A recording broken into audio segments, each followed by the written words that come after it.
Xanderhal gushes about Destiny, it becomes clearer and clearer that he has a deep love for the guy, and that he wants to emulate him in every way. He says that the edginess of Destiny made him think he was cool, and he made a lot of friends in Destiny's Discord server. Now, the next part is extremely interesting. He talks about our Skullboy Sean's video, The Fate of the Frogmen, a video in which Sean talks about the online alt-right and their slow, sad march into irrelevance, and Xan the man says that this was the moment that he truly understood what had happened to him.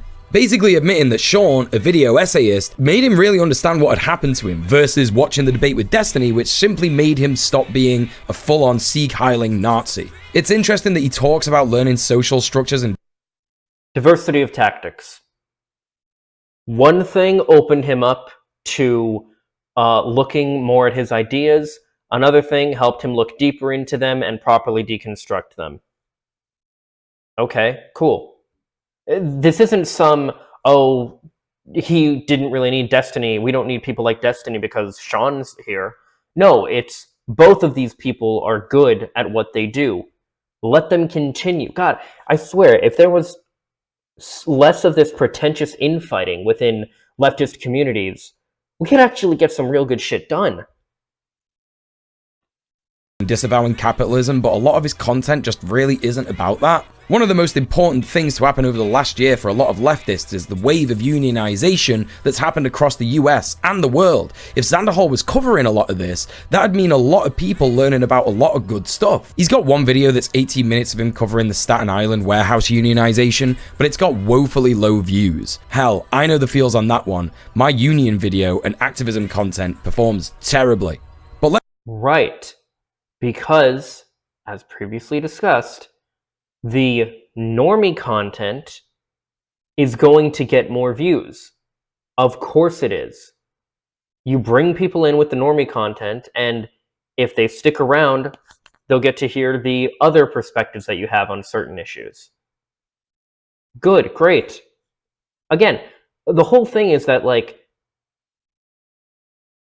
there's nothing wrong with any of these things existing. It's just DJ Mule seems to think only people like him need to be the only one. There's nothing wrong with him except for his gatekeepiness. There's nothing wrong with him existing in the left, as it were.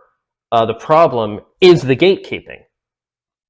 let's talk about his Joe Biden support. It's so interesting that in this video, quote, "Why I'm not Bernie or bust and you shouldn't be either," Xanderhal talks about how he loves Bernie Sanders and Joe Biden is a creepy old man who has rape allegations against him. But more recently, he just unironically tweets and retweets Joe Biden's Twitter or pro-Democrat stuff. Xan in this video also talks about Ruth Bader Ginsburg and how if she dies while Trump is in office, then women's rights, trans rights, and other civil rights are all on the chopping block. Funny then how all that still kind of happened, but he still supports Joe Biden and the Democrats. He focuses in this video a lot about harm reduction, but the harm has been done. It happened under Joe Biden and the Democrats. Is he about... I vaguely remember, because it's not like I watch the same video every day, I vaguely remember what he's going into here, and if I remember correctly, he unironically thinks that whoever is currently in office is currently affecting change. There's a joke about this.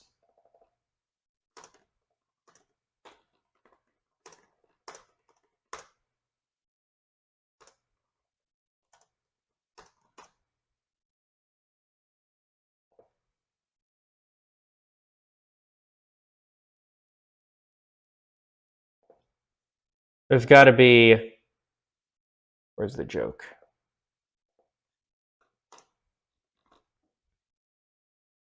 No.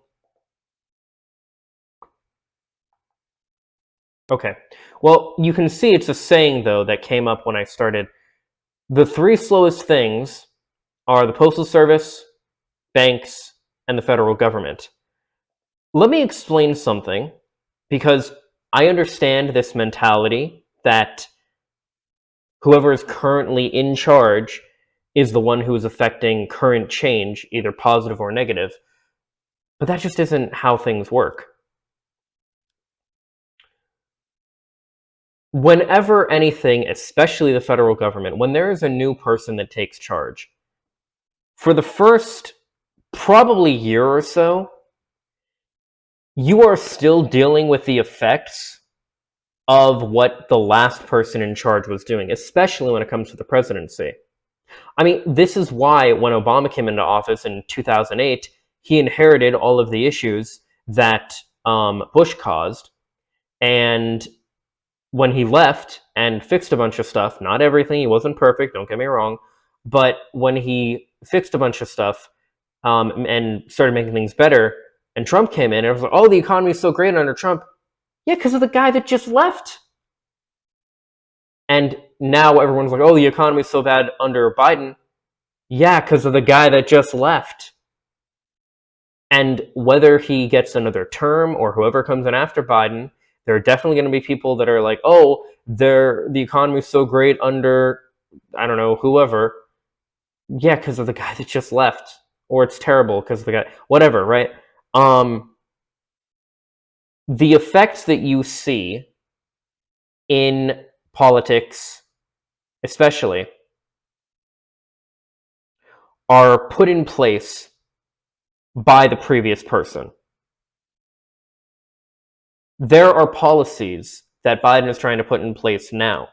We are not going to see the fruits of that until the next person is in office. So right now, he's pushing to, and I believe doing a federal pardon. I haven't looked into this yet because, I mean, quite frankly, I've been going over this video. But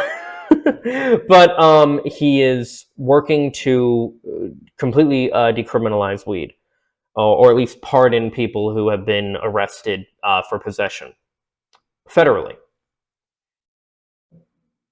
We will see the fruits of that positive change after the policy is put in place. It takes time for things to properly be implemented. That's just the way everything works. But again, this is something that DJ Mule doesn't seem to understand or doesn't care about.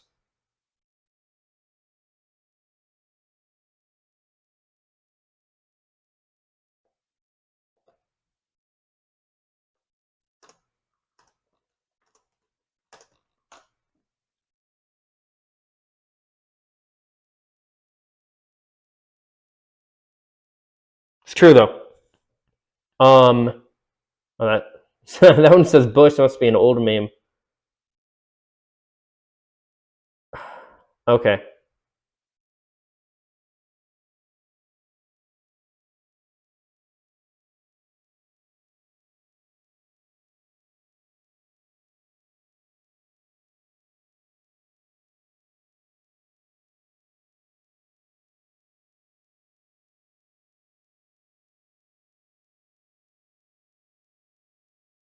And Xanderhal used his platform to tell people that Bernie or bust is a bad thing. Yes, it was.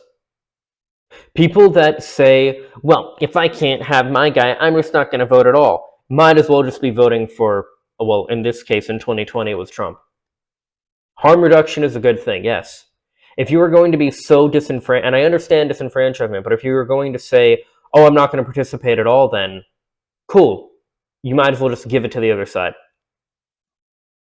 Okay, I get it. Not voting for a Democrat in 2020 would have been a disaster. But you didn't need to go full pro-Democrat either. Nuance is a thing, and critical support is a thing.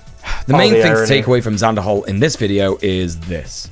Revolution isn't happening in the foreseeable future. All we can do at this current moment is work within our current electoral system. Anybody who's still Bernie or bust at this point, there's no changing their minds. Fuck them, okay? They don't give a shit about minorities or anybody in this country whose life is on the line in this election. He's absolutely correct. No, yeah, absolutely. He is absolutely correct. I think it speaks for itself. Such a reductive take, and again has been proven wrong by the fact that said minorities. Also, just again, notice how many times he's a LARPer. DJ Mule, he keeps LARPing. Like, he's angry that Xan isn't LARPy enough. Really, that's what it comes down to. Suffered under Biden, as we previously discussed. So the question here is this: If Xanderhal loves Bernie so much, why is he so willing to claim that the majority of people who support Bernie don't care about marginalized people's rights? So my theory is this. As we said before, when Xanderhal said he lost a lot of faith in America after Trump was elected, he sees that as the catalyst for him going down the pipeline. So for him, beating Trump is paramount in that election because he sees his radicalization as Trump's fault. Which is true as far as we can tell. Steve Bannon, who I've talked about on the channel before, was a bigwig on Trump's campaign and literally wanted to radicalize gamers to the far right. However, what seems to be more important to Xan than the nuance that Bernie or Busters have a point, or that even Bernie or Busters do care about marginalized people, is that Trump gets beat in the election. To Xanderhal, this is a... Yes. Yes. The important thing is that the, let's be honest here, wannabe fascist loses. That is the most important thing. Yes, that is an important, good thing. The fuck is with this guy? Cathartic thing that he needs, and to be fair, it actually was for a lot of Americans and people around the world. Especially people in a similar position to Xanderhal who got radicalized by alt-right beliefs and then realized that they've been taken for a ride. It's kind of like revenge for them, if you will. See now, what happens with revenge is that you become a bit blinkered and you lose sight of the bigger picture. Neoliberals are actually primed for... No, it's not about revenge, it's about, hey, I get it, I was there too. It's about, maybe a type of penance, but it's more about, yeah, harm reduction, doing the right thing. Hey, I fucked up before. Sorry. I was ignorant. I was unaware. Let's make things right. We were all unaware in 2016. Like, you know, no one really thought Trump was going to win. He was constantly made fun of by everybody. No one thought he actually had a chance. How wrong we were. For this kind of worldview. You know, it's the I'm alright Jack mentality. Also, a bit of a sidetrack, but I just want to point out in this video, he says this. Nuking Japan was justified, though. It's sort of like a hard discussion, but yeah. From what I've seen with all the arguments, it does seem like the good does outweigh the bad, and it's like the train, it's like the trolley problem, you know? It's a really fucked up situation, but we're not going to talk about that right now. What? I'm going to be honest. I don't know enough about that situation to comment on it, to be real. Xanderhal then goes on to talk about all the bad things that are going to happen if Trump gets re-elected. But I do want to point out, notice how anytime there's something specific that DJ Mule wants to call out to, and he actually has a type of evidence for it, he'll actually play the clip. But most times he'll just say that Xan is saying something when he's muted. Such as... The US will slip further into fascism. Roe v. Wade will get overturned. The attacks on LGBTQIA+ people will increase and continue. He also focuses on COVID-19, saying that it will continue to ravage the US unchecked. Let's take a look at what happened under Biden. The US has slipped further into fascism. Roe v. Wade has been overturned. Attacks on LGBTQIA+ people have increased and continued. COVID-19 is still ravaging the US. So, just don't do anything, guys. Just be a doomer. Just lie down and rot. We're fucked. Forget trying to do anything to actually, you know, affect positive change, because unless you're marching with pitchforks and torches on the Capitol, you know, like the insurrection of 2021, Jan 6th. Yeah, unless you're doing that, but you're on the left, you're not a real leftist. You're not really progressive. Seriously, everything this guy says is just like, because again, okay, big list of facts about the Biden-Harris administration. Yes, these things did happen. These things are happening. But let's go through each one here. US has slipped further into fascism. Okay. Why is that? Again, we are seeing the effects. It takes time for these things to change.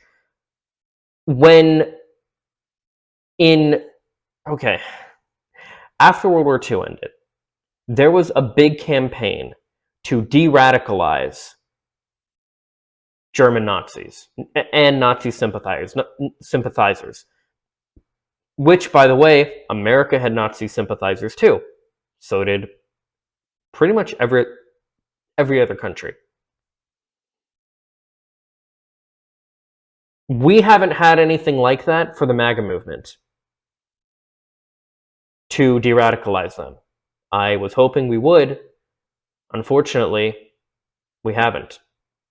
But let's go through some of these other things here.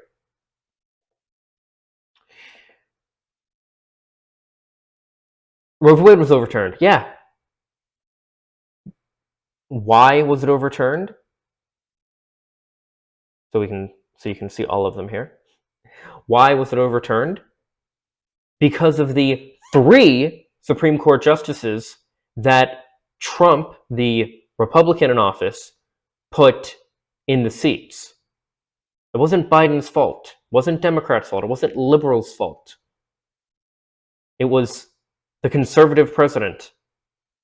Attacks on LGBTQIA+ people have increased and continue to do so. Yes.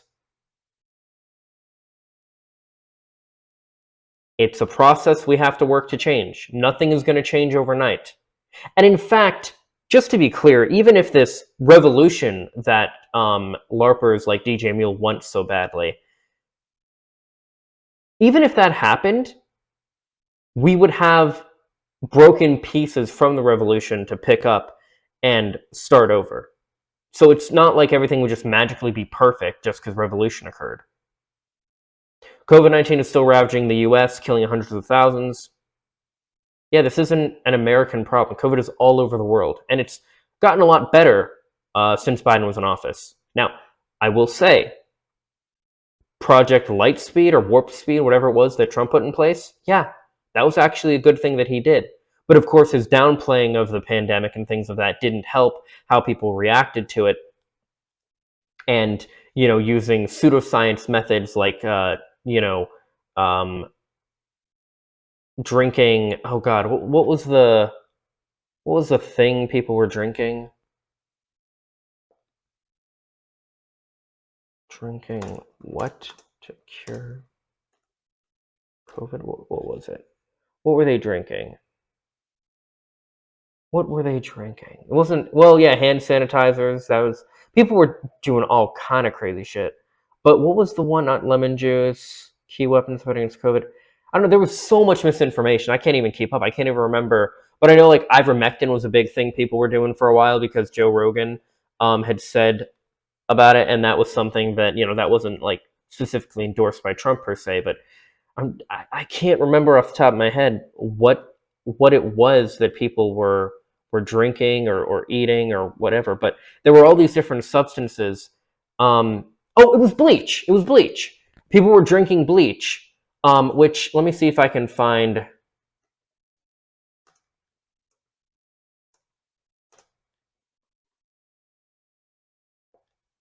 Let's see here. Can we find? Okay, I have to say this. Please don't drink bleach. Yeah, well, let's find it.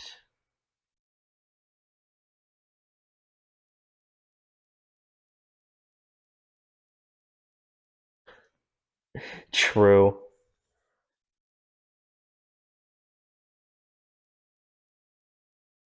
Oh, I'm sorry. It wasn't drink bleach.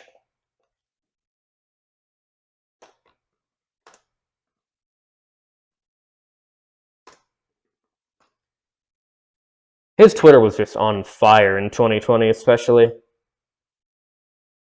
Where is... Maybe he didn't tweet... Oh, he didn't tweet about it. Okay. It was a statement. Okay. Throwing out the idea of injecting disinfectant. Yeah, the president was telling people, to consume cleaning substances and harmful substances to get rid of COVID.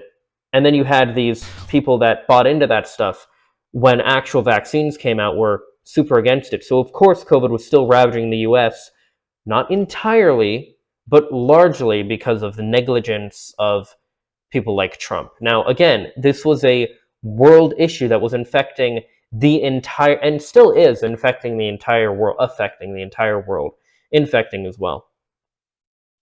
It's not a huge issue like it was before, but it's still something we're dealing with. I wouldn't be surprised if it becomes like the new, thing you have to get a shot for every year now. I had it for a couple weeks and it sucked. God, it sucked. I never want to feel like that again. Unchecked. What's really interesting about Xanderhal and his ilk is that they are obsessed with electoral politics and seem to see it as the be-all and end-all despite identifying themselves as leftists and in some cases anarchists. From a more critical point of view in which you can easily... Okay, real quick on anarchy.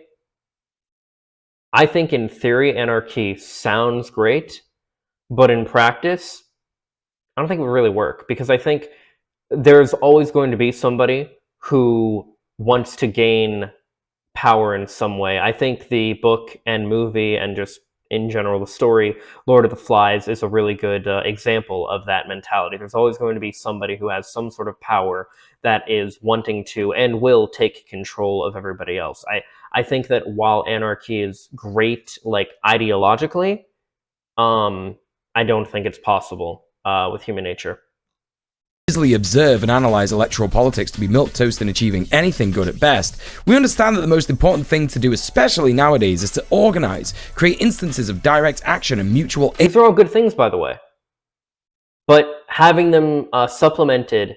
Okay, so the thing is, what he's talking about here, what he's getting at, ironically, it's kind of similar to when conservatives really push the idea that, oh, well, you should donate to, local causes and stuff. And yeah, you can do that to help as well, of course.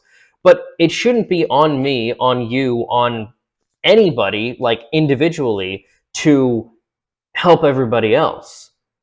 We have the federal government and systems in place where their job is to take care of their people for their country. It's nice to do these things. It's great to volunteer and help and stuff, but that shouldn't be what people have to rely on in order to get by in the world. Especially not in a first world country like America. All it is passing the buck. Aid in order to remove dependence on the state. It's like when conservatives are like, if you care about the homeless so much, why don't you let them stay in your home? That's not the fucking point. And you know it. Build dual power and eventually sever all ties with those who claim to govern us. This is the way. While Xan did indeed cover the unionization of the Amazon warehouse in Staten Island, this seems to be the only bit of his content that covers any kind of dual power structures at all. And to be honest, I think this is why Xanderhal and his community have such a hard time listening to marginalized people who criticize him, because his content is focused on working within the system, trying to change said system from within. Kind of like a guy who joins the police force to try and make it better. And just like said cop, you either end up getting bullied out of the force or becoming the thing that you hate. Alright, Harvey Dent. You either die a hero or you live long enough to see yourself become a villain. I see what you're doing there. Oh god. Xanderhal abuses his position as a content creator to direct his fans to harass marginalized people. Or I don't know why I'm reading this to you. You can read it, but it's like all of the other little transition things were just like a few words. This is like boom. This is like this whole thing. Oh god, I'm sure this will be fun.